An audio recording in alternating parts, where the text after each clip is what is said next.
வணக்கம் நண்பர்களே, நாம இந்த வீடியோவில் என்ன பார்க்க போகிறோம்னு பார்த்தீங்கன்னா RRB JE JEIT DMS and CMA இந்த பதவிக்கு ஆன்லைனில் எவ்வாறு விண்ணப்பிப்பது அப்படின்றத தான் நம்ம இந்த வீடியோவில் பார்க்க போகிறோம். அதற்கு முன்னாடி நண்பர்களே, இதுவரை பிரபு எம் யூடியூப் சேனலை சப்ஸ்கிரைப் பண்ணலைன்னா தவறாமல் சப்ஸ்கிரைப் பண்ணிக்கோங்க.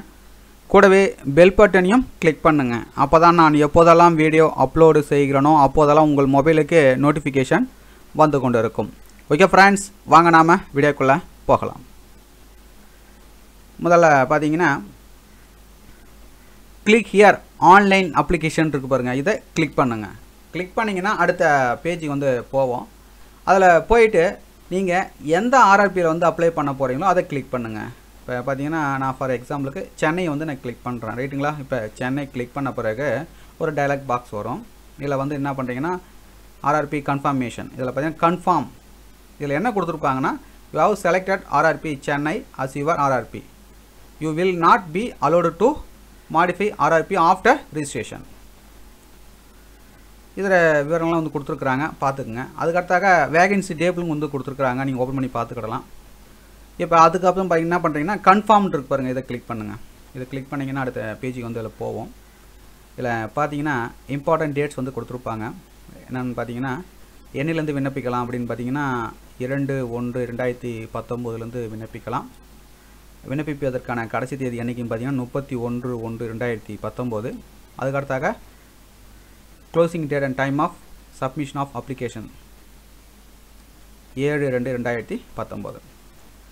அதுக்கடுத்தாக லாஸ்ட் டேட் அண்டு அதாவது ஃபீஸ் கட்டுறதுக்கான லாஸ்ட் டேட் கொடுத்துருக்காங்க. இப்போ பார்த்தீங்கன்னா online payment, net banking, credit card, debit card என்றைக்குன்னு பார்த்தீங்கன்னா 5/2/2019. அதுக்கடுத்தாக எஸ்பி பேங்க் சலான் மூலம் கட்டுறதுக்கு என்றைக்குன்னு பார்த்தீங்கன்னா 4/2/2019. அதுக்கடுத்து போஸ்ட் ஆஃபீஸ் சலான், இதுவும் பார்த்தீங்கன்னா 4/2/2019. அதுக்கப்புறம் பார்த்தீங்கன்னா சில இன்ஸ்ட்ரக்ஷன்லாம் கொடுத்துருப்பாங்க, படித்து பார்த்துக்குங்க. அதுக்கப்புறம் வந்தீங்கன்னா I accept that I have gone through all the instruction இருக்கு பாருங்கள். இது பக்கத்து ஒரு பாக்ஸ் இருக்கும் பாருங்கள், இந்த டிக் பண்ணுங்கள். டிக் பண்ண பிறகு நியூ ரிஜிஸ்ட்ரேஷன் இருக்கு பாருங்கள், இதை கிளிக் பண்ணுங்கள். கிளிக் பண்ணிங்கன்னா அடுத்த பேஜுக்கு போவோம். இதில் போயிட்டு இதில் கொஞ்சம் பேசிக்கான இன்ஃபர்மேஷன் நம்ம என்ட்ரு பண்ண வேண்டியிருக்கும். இதில் பார்த்தீங்கன்னா இதுக்கு என்னென்ன தேவைன்னு பார்த்தீங்கன்னா ஆதார் கார்டு தேவை. அதுக்கப்புறம் பார்த்தீங்கன்னா SLC மார்க் ஷீட் தேவை. அதுக்கடுத்தா உங்களுடைய மொபைல் நம்பர், இமெயில் ஐடி. இதில் என்ன பண்ணுறீங்கன்னா உங்களுடைய நேம், மெட்ரிகுலேஷன், அதாவது SLC மார்க் ஷீட்டில் உங்களுடைய நேம் எப்படி இருக்கிறோ அதை அந்த மாதிரி அப்படியே இங்கே என்ட்ரு பண்ணுங்கள் இந்த பாக்ஸில். அதுக்கடுத்து பார்த்தீங்கன்னா ரீஎன்டர் நேம். அதுக்கடுத்து உங்களுடைய டேட் ஆஃப் பர்த். அதுக்கடுத்தா பார்த்தீங்கன்னா ஆதார் நம்பர் என்ட்ரு பண்ணணும். அதுக்கடுத்து உங்களுடைய father name, mother name, matriculation, SLC board அதில் கேட்பாங்க. CBSE, ICSE, state board, Anglo Indian, others, 8 pass and IT. இதில் எதுவும் நீங்கள் அதை கிளிக் பண்ணுங்கள்.